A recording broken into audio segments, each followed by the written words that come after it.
Protestantismo no Novo Mundo. Vamos tentar acelerar um pouquinho.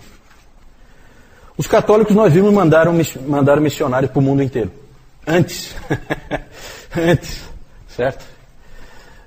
Os protestantes ainda não estavam envolvidos. Onde foi o primeiro lugar no Novo Mundo, entenda-se, América, em que houve igreja protestante? Por incrível que pareça, foi no Brasil. Certo? Não foi nos Estados Unidos, não foi no Brasil.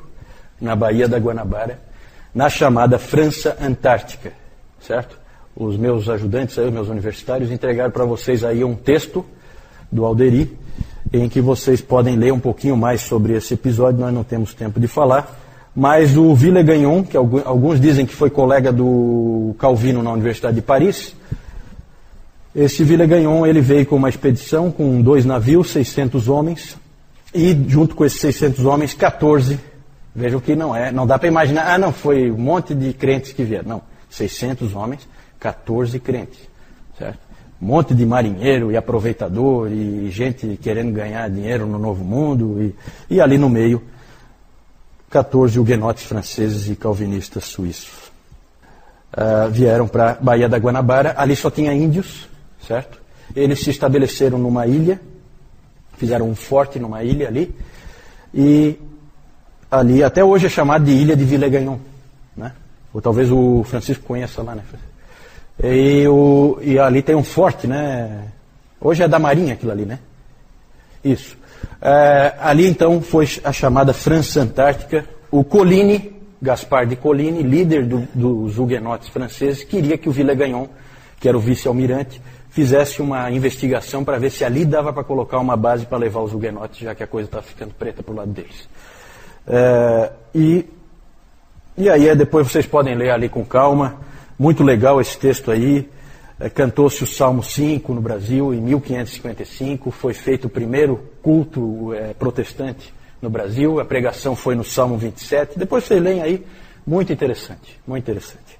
Certo? E tem depois a história também dos mártires da Guanabara, com coisas fantásticas. O Villegagnon acabou sendo um vira-casaca, virou para o lado católico e aí perseguiu os protestantes. E foi um grande traidor. E ele acabou matando 3... São os mártires da Guanabara, 3 desses huguenotes franceses que saíram, porque eles fugiram. Eles viram que ali eles iam ser perseguidos, fugiram, mas houve problema no barco e 5 disseram, não, então nós vamos ficar. Então já eram homens valorosos só por isso. Voltaram, esses 5, e 3 foram mortos. Um fugiu e o outro traiu, deu para trás, né, a hora que foi apertado. 3 foram mortos. Vale a pena conhecer essa história. O Villegagnon disse para eles responderem uma série de perguntas teológicas em 12 horas. Pois os indivíduos escreveram, vocês não acreditam o que esses caras escreveram em 12 horas. Uma declaração de fé. Fantástico. Na verdade foi principalmente o mais velho deles, como é que era o nome dele? Até tem um nome meio esquisito, do Bordel, né? Fica uma coisa esquisita. Mas era o nome dele assim, Jean, né? Jean do Bordel. Era o mais velho deles, foi ele que principalmente que escreveu. O Villegagnon sacaneou eles lá de mandar eles escreverem aquilo e depois disse, não, isso aqui está tudo errado. Ele foi instigado por um ex-dominicano, certo? Um ex-dominicano fez ele ir para esse caminho, certo? O que acabou acontecendo é que não deu certo porque o Manuel da Nóbrega e o José de Anchieta foram lá no ouvidinho do Mendes Sá. E o Mendes Sá mandou o seu sobrinho Estácio de Sá para lá para acabar com os franceses. Na verdade, aí havia uma violação de uma bula papal que dividia o mundo entre Portugal e Espanha, que mais tarde se tornou o Tratado de Tordesilhas, certo? Então, os franceses estavam violando o que o Papa tinha dito, que o mundo é da Espanha e de Portugal. O que for descoberto de novo é dos dois. Os franceses não estavam nem aí, eles eram protestantes. O que o Papa diz, eu não estou nem aí, certo? Só que o Estácio de Sá foi lá com uma tropa maior, usou índios também junto na guerra, e acabou destruindo aquela colônia. Mas mesmo assim é um símbolo para as Américas de uma primeira tentativa e sempre é um estímulo para todos os protestantes do Brasil e do mundo. Depois vocês leiam com calma e vale a pena. Conheçam essa história, tá? Conheçam essa história. Aí está muito resumido E aí é bom porque vocês leem ali uma folha, dá para você ler rapidamente, você conhece o que aconteceu ali. A principal, para nós, o mais importante é o que deu certo, que foram os puritanos que foram para a Nova Inglaterra. Porque ali, então, você tem uma colonização consistente, ali você tem um lugar em que a igreja vai florescer, com o espírito puritano, sem ter o William Laud e companhia, e guerras e tal, para acabar com eles. Foi depois. O da Guanabara foi 1555, tá? E aqui, os puritanos aqui, eles chegaram, o primeiro navio, sempre é famoso aí na história, o Mayflower, certo? Viagem terrível, um monte de gente morta. Chegou na Baía de Massachusetts em 1621, né? Eu imagino que não, viu, Adriano? Eu acho que não era exclusivamente cristão, não.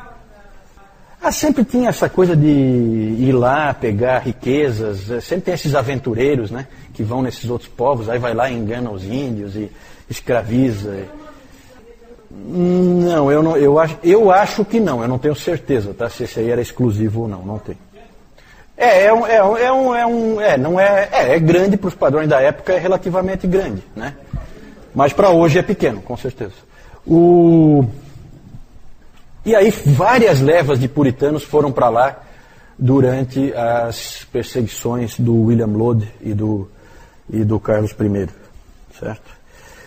Essa migração, eu não tenho como entrar em detalhes aí, mas um dos primeiros governadores lá na Nova Inglaterra, John Winthrop, ele disse o seguinte: nós seremos como uma cidade edificada sobre um monte. Aí ele tirou a expressão lá do Sermão do Monte, né? Nós seremos como uma cidade edificada sobre um monte. Os olhos de todos os povos estão sobre nós. Então eles queriam, esses indivíduos são idealistas, eles chegaram ali, eles deram o nome de Nova Inglaterra, uma Inglaterra que fosse realmente subserviente ao Senhor Jesus. Então tudo girava em torno do cristianismo, os líderes eram todos cristãos, então é realmente um empreendimento diferente. Sempre pense nisso quando você vê assim, né? Tem muita gente que fala, poxa, mas o Colombo descobriu a América em 1492, o Pedro Álvares Cabral em 1500, e olha a diferença entre Estados Unidos e Brasil. Claro, meu amigo, veja a diferença de colonização. Aqui estão indo indivíduos da mais alta estirpe, estão indo para um mundo de nada. Vai ver se um nobre de Portugal queria vir para cá. Em 1638, gente, primeiro navio em 1621, em 1638 já estava Harvard construída, para dar estudo, para preparar ministros, para preparar as pessoas que estavam ali, certo? A Universidade de Harvard. Exatamente, aqui era extrativista, lá era povoamento, porque essas pessoas queriam formar um novo mundo, um novo país. Exatamente, bem lembrado aí, Francisco. Não é extrativismo como era no Brasil. E no Brasil, mesmo depois no Brasil, ficou aquela coisa, a nobreza que tinha aqui mandava os filhos para Coimbra, para estudar lá, fazer escola aqui, nem pensar. Então, gente, tudo tem uma explicação histórica. Não vamos comparar o que não dá para ser comparado, certo? Tudo tem explicação histórica, né? A colonização é completamente diferente. Logo começou a haver divisões entre os puritanos, certo? Por quê? Porque o livre exame das escrituras é terrível para produzir divisão. Porque logo um sujeito chamado Roger Williams percebeu que o certo é batizar depois de crer. E aí ele se tornou um batista, e lá todos eram congregacionais. E aí a liderança da cidade falou, você aqui não pode ficar. Não havia tolerância religiosa ali. E aí o Roger Williams, um indivíduo muito preparado, ele estudou em Cambridge, era um sujeito muito preparado, ele comprou dos índios uma região, que é Rhode Island, e essa Rhode Island é um símbolo de liberdade religiosa, porque todos os caras que eram rejeitados em outros lugares podiam vir para lá. E ele é o primeiro batista na América, e ele fundou a primeira igreja batista das Américas, certo? Roger Williams. Ele está no muro de Genebra, do muro da Reforma, certo? Como um símbolo da liberdade religiosa. Porque Rhode Island é um símbolo de liberdade religiosa. Todo mundo que era odiado assim, né, que tinha visões diferentes, era recebido com restrições, mas era recebido em Rhode Island, podia viver ali, né? O Roger Williams tinha essa atitude. As características desses puritanos de lá são características muito interessantes. A família, né, a família puritana é uma coisa fantástica. É uma igreja dentro da igreja, certo? As famílias. As construções, os templos, eram sempre com muita luz. Então nunca assim vidros com pinturas, coisas desse tipo que escurece, né? Sempre muito vidro para ficar bem claro por quê? Para ler a Bíblia. Então, olha como é que é o pensamento, né? Sempre, os prédios sempre muito limpos, assim, não tem imagem, não tem cruz, não tem nada. Bem no meio, um púlpito. Embaixo, o púlpito alto, né? Embaixo do púlpito, uma mesa de comunhão. Esse é o padrão. E os bancos, e o interessante, né? Cada pessoa tem uma Bíblia individual. Certo? Era outro espírito que eles tinham, como nós aqui hoje, né? Cada pessoa tem a sua Bíblia na mão enquanto o pregador prega. Isso vem deles, certo? A gente acha que as coisas assim sempre foi assim, né? Não foi assim, certo? São coisas que a gente recebe dos nossos antepassados na fé. Fundaram a Universidade de Harvard, já falei. Uma coisa interessante, gente, é que John Cotton, Thomas Hooker e John Davenport, todos da Nova Inglaterra, foram convidados como delegados da Assembleia de Westminster. Interessante como a igreja lá na Inglaterra valorizava os caras que tinham ido para lá. Convidaram gente para vir de lá. Só foi um indivíduo, que foi o Harry Vane, que tinha sido governador lá, foi o único que foi. Os outros não puderam ir, porque também não era fácil ir, né? Na verdade, depois vieram muitos outros para o Novo Mundo, presbiterianos da Holanda, alemães reformados, com a Confissão de Heidelberg, que eles tanto amavam, e muitos outros vieram para colonizar os Estados Unidos, né? Outro aspecto, na comparação Estados Unidos e Brasil, é que os Estados Unidos ficam na mesma linha da Europa, né? Isso também favorecia que a maioria das migrações europeias viessem para o hemisfério norte, não para o hemisfério sul. Aí então, ali é uma foto do Rio de Janeiro, uma estátua que tem lá na frente da Catedral Presbiteriana, está ali escrito aí, em memória de mim. Tem o Pierre Richier e o Guilherme Chartier, que foram os indivíduos que fizeram o primeiro culto protestante nas Américas. Esses dois aí, certo? Esses dois eu não falei, mas eles foram mandados pelo Calvino, certo? O Villegagnon pediu pastores e ele mandou o Pierre Richier, que era um indivíduo já mais maduro, e um jovem, que era o Chartier. Esses dois, então, foram enviados pelo próprio Calvino para o Brasil.